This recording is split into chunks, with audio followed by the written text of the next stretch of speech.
का आज के इस वीडियो में। क्या आपको सुबह उठते ही लगातार छींक आती है? और क्या बदलते मौसम में नाक बहना और आंखों में खुजली बढ़ जाना ऐसा आपके साथ होता है? कई लोग इसे साधारण जुकाम समझ लेते हैं, लेकिन असल में यह एलर्जी हो सकती है।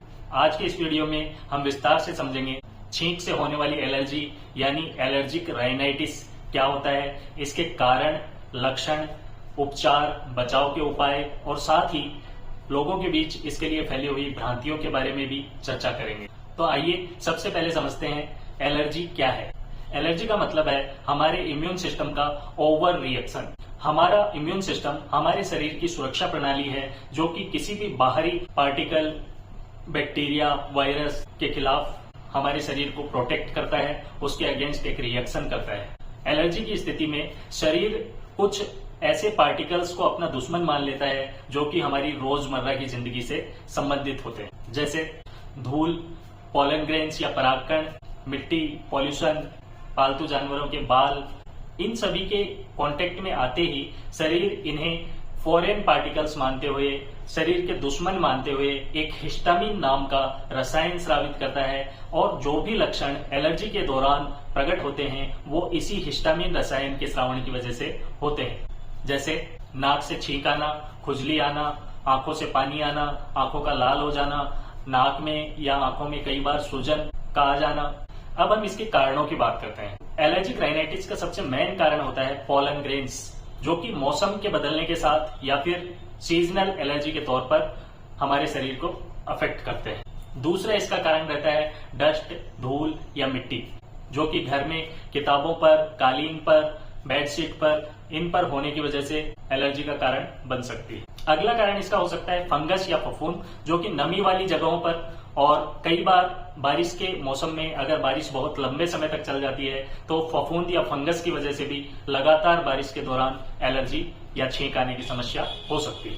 इसके अलावा पालतू जानवरों के हेयर्स या फिर उनकी स्किन का डेंड्रफ जो है वो भी एलर्जी का कारण बन सकता है। सिगरेट स्मोकिंग, धुआं, पॉल्यूशन, ये सारी चीजें एलर्जन की तरह काम कर सकती हैं। कई बार परफ्यूम या तेज सुगंध भी एलर्जी को ट्रिगर कर सकता है। अब हम बात करते हैं इसके लक्षणों के बारे में। एलर्जिक राइनाइटिस या फिर एलर्जी के लक्षणों में बार बार छींक आना, एक बार में ही 5 से 10 बार छींके, कंटिन्यूअसली छींक आना इसका एक प्रमुख लक्षण है। नाक से पानी बहना, नाक का बंद हो जाना, आंखों से पानी बहना या आंखों का लाल हो जाना, आंखों में खुजली आना, गले में खुजली आना, साथ ही गले में खराश, कान में भारीपन, सिर दर्द, नींद की समस्या और थकान जैसे लक्षण इसमें दिखाई दे सकते हैं। अब हम समझते हैं जुकाम और एलर्जी में क्या अंतर है। जुकाम एक वायरल इन्फेक्शन है। इन्फेक्शन होने की वजह से इसमें बुखार भी आ सकता है। सामान्यतः जुकाम 5 से 7 दिन में ठीक हो जाता है, जबकि एलर्जी में बुखार नहीं आता है और यह लंबे समय तक बनी रहती है और बार बार होती रहती है। अब हम इससे बचाव कैसे करें? सबसे पहला उपाय इसके लिए हमें करना चाहिए कि हम जब भी घर से बाहर निकलें तो मास्क का इस्तेमाल करें, ताकि बाहर के एनवायरनमेंट के अंदर जो भी धूल और पॉलन ग्रेन्स हैं उनकी वजह से हमारे अंदर एलर्जी ट्रिगर न हो। दूसरा उपाय हम कर सकते हैं, घर की प्रॉपर सफाई करें। बेडशीट्स, कालीन्स, जहां भी धूल मिट्टी जम सकती है उन जगहों की धुलाई और सफाई नियमित रूप से करते रहें।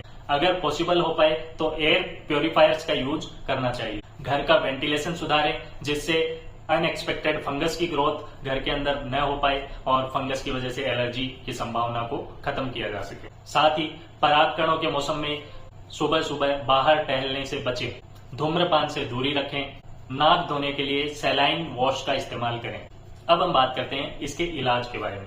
एलर्जी के इलाज के लिए डॉक्टर्स सामान्यतः एंटी हिस्टामिन दवाएं प्रेस्क्राइब करते हैं, जिसमें सिट्रिजिन, लिवोसिट्रिजिन, लोरेटिडिन ये सभी दवाइयां सम्मिलित होती हैं। कई बार नेजल डिकंजेस्टेंट स्प्रे और नेजल कॉर्टिकोस्टेरॉइड स्प्रे भी दिए जा सकते हैं। इनका इस्तेमाल बिना डॉक्टर की सलाह के करना आपके लिए हानिकारक हो सकता है।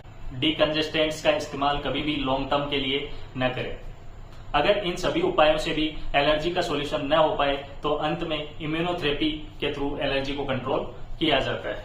इसमें हमारे एग्रेसिव इम्यून सिस्टम को सप्रेस करने के लिए दवाएं दी जाती हैं और इम्यून ओवर रिएक्शन को कंट्रोल किया जाता है। इनके अलावा कुछ घरेलू उपाय हम कर सकते हैं, जैसे गुनगुना पानी पीना, भाप लेना, अदरक तुलसी वाली चाय पीना। अब हम बात करते हैं डॉक्टर से कब मिले। अगर छींक के साथ साथ सांस फूलना, छाती में जकड़न या घबराहट हो, दवाओं से भी आराम न मिले, बार बार आंख और नाक में सूजन आए, तो तुरंत डॉक्टर की सलाह लें, क्योंकि यह एक गंभीर बीमारी दमा या अस्थमा भी हो सकता है।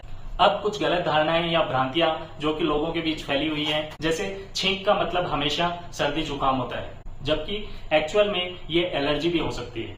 दूसरा, एलर्जी सिर्फ मौसम बदलने पर होती है, जबकि सच्चाई ये है कि एलर्जी का कारण धूल, मिट्टी, परागकण या फिर पालतू जानवरों के हेयर्स भी हो सकते हैं। इसके अलावा कई बार लोग ये भी समझते हैं कि एलर्जी का कोई इलाज नहीं है, जबकि सही में इसे सही दवा और इम्यूनोथेरेपी से काफी हद तक कंट्रोल किया जा सकता है।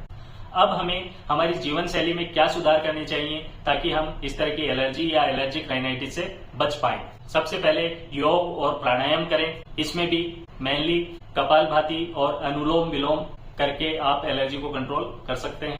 अपनी इम्यूनिटी को बढ़ाएं। इम्यूनिटी को बढ़ाने के लिए काफी सारी कंट्रोल टिप्स हमने हमारे पुराने वीडियो में डिस्कस की हैं। उन्हीं में से जैसे इम्यूनिटी को बढ़ाने के लिए बैलेंस डाइट काम में लें, अपनी दिनचर्या को सुधारें और खाने में विशेषकर विटामिन सी और हर्बल ड्रिंक्स जैसी चीजों का इस्तेमाल करें।